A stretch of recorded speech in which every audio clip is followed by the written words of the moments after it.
What? What is that noise? Oh, okay. You gotta get to the entrance. You want me to go? I'll go.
Yeah, that'd be a nice little move to make today.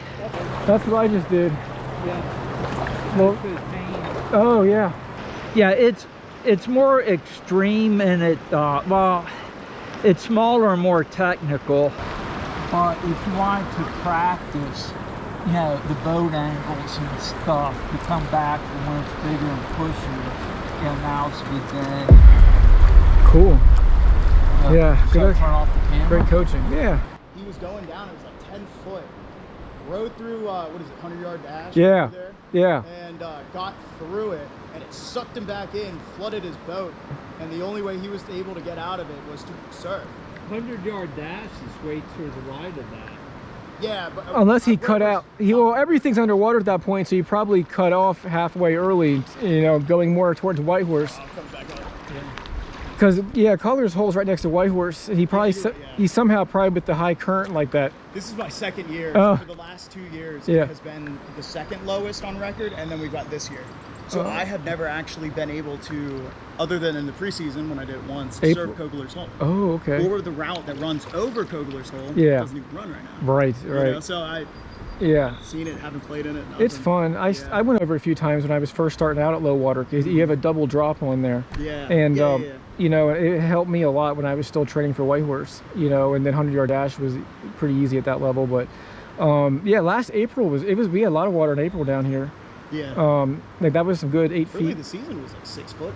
Yeah. Good Did you get out at all? Oh, yeah. Okay. Rafting, yeah. Oh, cool. Yeah. No, I'm full-time raft guy. Nice, man. Very cool. No, Yeah, we, I did 100-yard dash the other winter. and we put on, we were aiming for an evening paddle, and to get off with like just maybe 10 minutes of good daylight so I could get home. But we put on a little bit later, and it was a little bit more overcast than what I thought, and we're going slower than what I thought, and the river is much higher. Yeah. And we thought it probably would have been about 6 feet, maybe slightly less.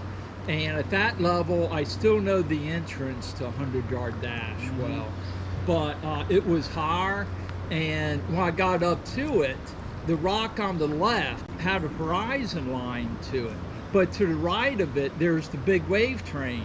So I thought that wave train was just the water hitting the rocks to the right of it. And then when I got up, so I was aiming for the horizon line, I got there and it's like, oh, massive hydraulic. So as I'm going down it sideways, I give a good hard stroke to the right, and at where I was supposed to be, in between that main wave train and the hydraulic was like a reactionary eddy wall wave at the edge of the hydraulic, and I had to hit that so dead on. And so I was coming down sideways, I drove myself forward, so I was kind of like rotating and driving myself into it. And, it's like, yeah, that was close. I did it fine. Yeah. But